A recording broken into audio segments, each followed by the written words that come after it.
हमारे साथ हमारे स्टूडियो में मौजूद है इंटरनेशनल गुर्जर महासभा के राष्ट्रीय अध्यक्ष कर्नल देवानंद गुर्जरी। तो कर्नल साहब, आपका स्वागत है हमारे चैनल। Thank you. कर्नल साहब का सबसे बड़ा रोल कश्मीर के अंदर धारा 370 एक्ट हटाने को लेकर के रहा था, लेकिन उसके बावजूद भी कुछ ऐसे एक्ट थे जो रह गए थे। तो कर्नल साहब, हमारे बारे में उस बारे में आप हमें कुछ बताइए। जी, सबसे पहले मैं आपके दर्शकों को बताना चाहूँगा कि मैं हमारे international Gurjar Mahasabha because Kashmir के अंदर हमारे बहुत करीब 25 लाख के आसपास गुर्जर रहते हैं और उनको गुर्जर नाम से जाना जाता है, बकरवाल के नाम से जाना जाता है, दोदी गुर्जर के नाम से जाना जाता है और नॉर्मल गुर्जर्स के नाम से जाना जाता है। कश्मीर, हिमाचल, उत्तर प्रदेश, उत्तराखंड, राजस्थान के सवाई माधोपुर, खंडार, अलवर और इन क्षेत्रों में भी ये वन गुर्जर रहते हैं। मैं आपको इतना बताना चाहूँगा कि आपके दर्शकों को देखिए कि आज के दिन अगर भारतवर्ष में जहाँ भी आपके अभयारण्य बन रहे हैं वो वहीं बनते हैं जहाँ पर जानवर और जंगल बचे थे, और वहाँ पर जो आदमी रहते थे जब आपने अभयारण्य बनाए वो 99% ओनली गुर्जर। कश्मीर, हिमाचल, उत्तर प्रदेश, उत्तराखंड में ये सारे मुसलमान धर्म के मानने वाले हैं, पंजाब में सिख धर्म के मानने वाले हैं और राजस्थान में सारे हिंदू धर्म के मानने वाले हैं। तो जब 370 की लड़ाई थी, जैसा आपको पता है देश के अंदर कि कश्मीर के अंदर 370 को लेकर के बहुत बड़ी ऐसी एट्रॉसिटीज़ होती थी गुर्जर समुदाय के साथ, वहाँ पर गुरखाज के साथ, जहाँ वेस्ट पाकिस्तान से जो लोग आए उनके साथ, वहाँ पर हिंदू महिलाओं के साथ। और आपने सुना होगा करीब 3.5 से 4 लाख हिंदुओं को 19 और 20 जनवरी 1990 की रात को वहाँ से निकलना पड़ा था। तो ये 370 की हमारी मांग करीब 4 वर्षों से चल रही थी, और मैं पिछले साल 5 अगस्त 2019 के दिन इन्होंने ये सरकार ने उठाया, जिसका पूरे गुर्जर समाज ने खुल करके समर्थन किया कश्मीर में।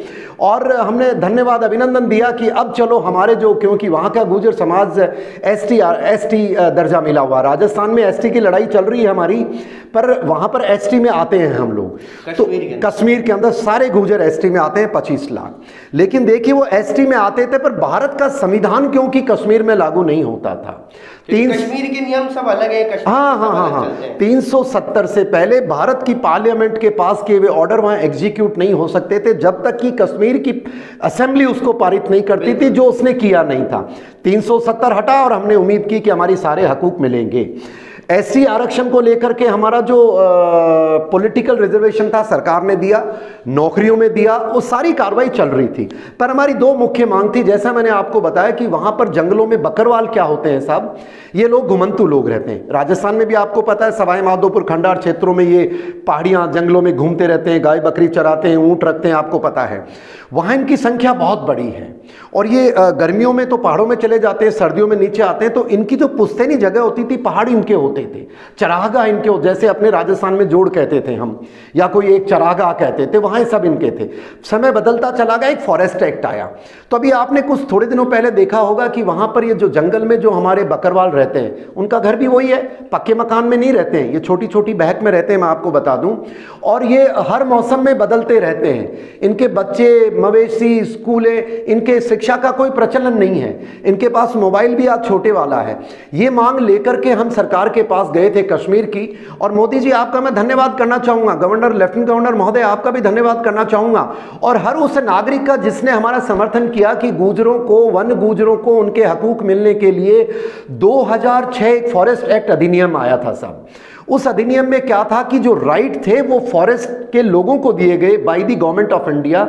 एक कॉन्स्टिट्यूशनल एक इनेक्टमेंट आया था।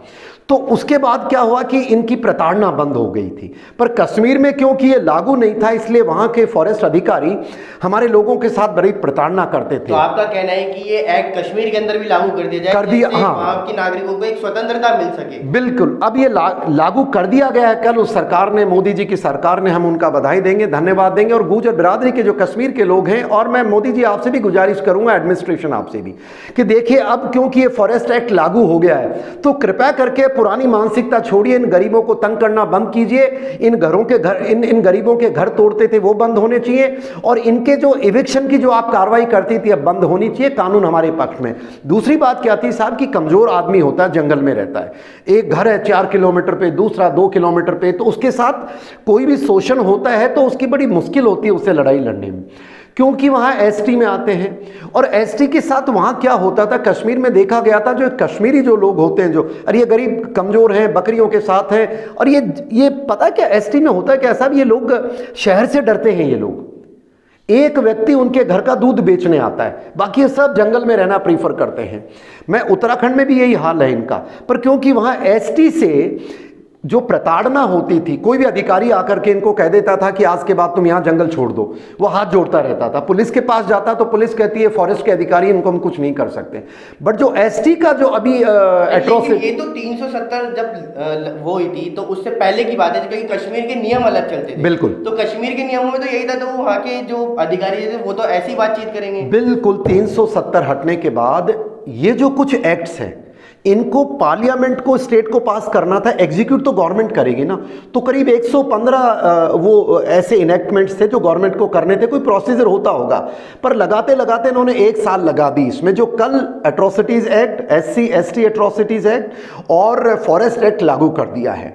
तो ये मैं मानता हूँ एक गुजर बकरवाल और जो गुजर कम्युनिटी है, और कश्मीर में ST ज़्यादातर ये गुजर है और कोई इसमें ST में नहीं आते हैं। मैं आपको बता दूँ ये करीब 75% यही लोग हैं, और कोई 2-4 छोटे मोटे और उनके साथ कोई और जातियां समय के साथ बन गई होंगी। SC वर्ग है करीब 6 से 7 लाख, उनको भी इसका लाभ मिला है। तो ये सरकार को बहुत बहुत धन्यवाद, अभिनंदन, बधाई हमारी, और आपको भी बहुत बहुत बधाई कि आपने इस इश्यू को राजस्थान के जयपुर शहर से उठाया, क्योंकि कश्मीर में तो इसकी हमारी जो इंटरनेशनल गुजर महासभा है उसकी हम कार्रवाइयाँ कर रहे हैं, पर आपके माध्यम से हम यहाँ राजस्थान की जनता और देश की जनता को बताना चाहते हैं कि ये जो न्याय की प्रक्रिया कश्मीर में जो हमारे इन बैकवर्ड और SC के लिए जो की गई है, भारत सरकार का अभिनंदन और धन्यवाद करते हैं। तो चलिए, ये था हमारे साथ में कर्नल साहब का कहना। आइए एक नजर डालते हैं और क्या क्या कश्मीर के अंदर चला है। तो जैसा कि कर्नल साहब बता रहे हैं कि कश्मीर के अंदर दूर दराज में जैसे 3-3 किलोमीटर या 2-2 किलोमीटर पे वहाँ पे घर होते थे। तो वहाँ पे कम्युनिकेशन का क्या जरिया रहता था? मैं आपको ये बताऊं साहब, आपने बहुत अच्छा सवाल किया है। मैं गुजर हूँ, गुजर की दुखती नब्ज़ बहुत है साहब। वहाँ पर कम्युनिकेशन, क्योंकि मैं सेना का अधिकारी हूँ, मुझे याद है मैं 84-85 में पहली बार जब गया था तो फौजी टेलीफोन भी नहीं हुआ करते थे। इवन 2000 तक मैं कुपवाड़ा में पोस्टेड था, जब 98, मुझे याद है 98, और वहाँ भी हमें जयपुर में मेरे बच्चे रहते थे, तो इनसे बात हम नहीं कर सकते थे। तो ये कम्युनिकेशन तो वहाँ बुरा हाल था। आज के दिन जैसा मेरी बात में आपने सुना होगा, उनके पास छोटे वाले मोबाइल है, वो ज़्यादातर कम्युनिकेशन में नहीं है। तो जो हमारी ये 2 एक्ट की बात थी, पर आपने बाकी प्रॉब्लम बताई, मैं बताऊँ आपको। उनके पास जो उनके पुराने पट्टे हुआ करते थे, खेती बाड़ी जैसे करते थे तो चरागाह होते थे। अब सरकार ने सरकारी लैंड में कन्वर्ट कर दिया, जो सर्वे कराए वो अधिकारियों ने कराए। और आप जानते हैं सरकारी तंत्र में अधिकारी क्या काम करते हैं, भगवान बचाए इन सब से। ये ऐसे काम करते हैं, गरीब को तो लूट के खा जाते हैं, उसको तो कोई पूछता ही नहीं है उसकी समस्या क्या है। तो देखिए, वहाँ आज तक मोबाइल कम्युनिकेशन उन पहाड़ियों में नहीं है जहाँ ये रहते हैं। और दूसरा क्या है, उनके बच्चों की आज तक शिक्षा की व्यवस्था नहीं है। मैं मोदी जी आपसे गुजारिश कर रहा हूँ, आपने बहुत अच्छा सवाल किया है। उनके घरों तक सड़क नहीं है, उनका पक्का मकान नहीं है। और जो कुछ छोटे मोटे लोगों ने जो शहर के नज़दीक दूध बेचने के लिए अपने मकान बनाए भी अपने पुरानी जगहों में, तो वो तो कभी कोई चिन्हित नहीं थी ना जगह। गवर्नमेंट ने जो जगह कोई अकाउंट में नहीं थी वो अपने खाते में ले ली, और इनके घर तोड़ने शुरू कर दिए। तो इस तरह उनके पास न बिजली, न पानी, न दवाई, न कानूनी हक, और हर आदमी उसकी प्रताड़ना करता था। आप देखिए साहब, सन 47 के अंदर जब भारत का विभाजन होता है जिन ताकतों के कारण, आपको पता है कि ये LOC, लाइन ऑफ कंट्रोल, आपने एक नाम सुना होगा। बिल्कुल। ये LOC जहां पर आज रुकी है वहीं क्यों रुकी, ये बहुत बड़ी साजिश का हिस्सा था। मैं नागरिकों को आपको बताना चाहूंगा, और ऐसे एक प्रमुख चैनल पे बैठ करके चर्चा हो रही है। देखिए, 1947 के अंदर जब 26 अक्टूबर को महाराजा हरि सिंह जी साइन कर देते हैं भारत के अंदर विलय हो जाता है। 27 अक्टूबर को भारतीय सेना चली जाती है, और भारतीय सेना 27 अक्टूबर को जब वहां पहुंचती है तो वो उसको कबायलियों को खदेड़ना शुरू करती है।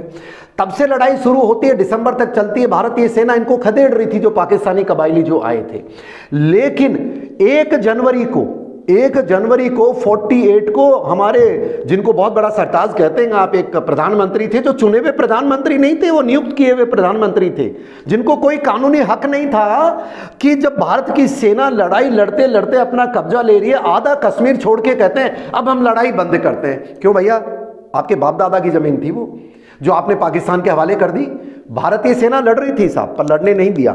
भारतीय सेना ने बोला हमें हवाई जहाज लगाने दो, उन्होंने हवाई जहाज की इजाजत नहीं दी और यूएन में चले गए।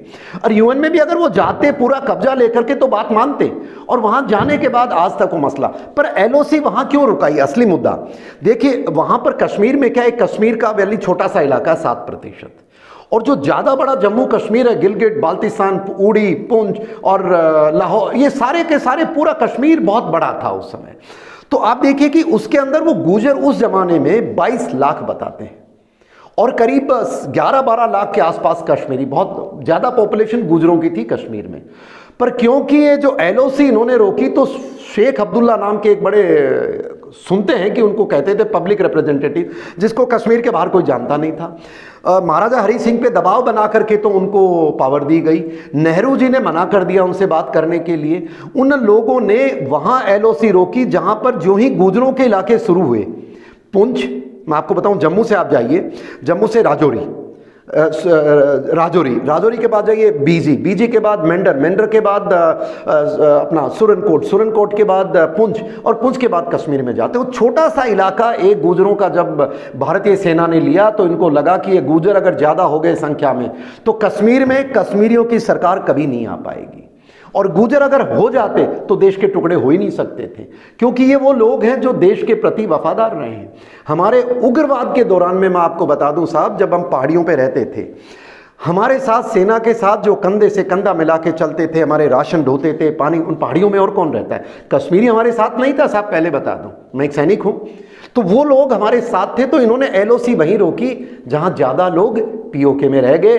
और इसलिए कि कोई भी सरकार हो, जम्मू और कश्मीर, जो राजौरी पुंछ वाले हैं, जो मुसलमान गुजर थे, और कुपवाड़ा में तो बहुत कम थे बेचारे उस इलाके में, वैली में, तो इनका नंबर इन्होंने कम रखा, एलओसी वहीं बनाई, जिससे कि 72 साल तक ये राज कर सके, और 370 की आड़ में कोई आवाज भी नहीं उठा सकता था। ये बहुत अच्छा मुद्दा आपने मुझे बताया। तो चलिए कर्नल साहब, आपने जैसा बताया कि बहुत अच्छा बताया कि वहाँ पे कम्युनिकेशन के भी सोर्सेज नहीं है, और इस बारे में सरकार से भी चर्चा की जाएगी।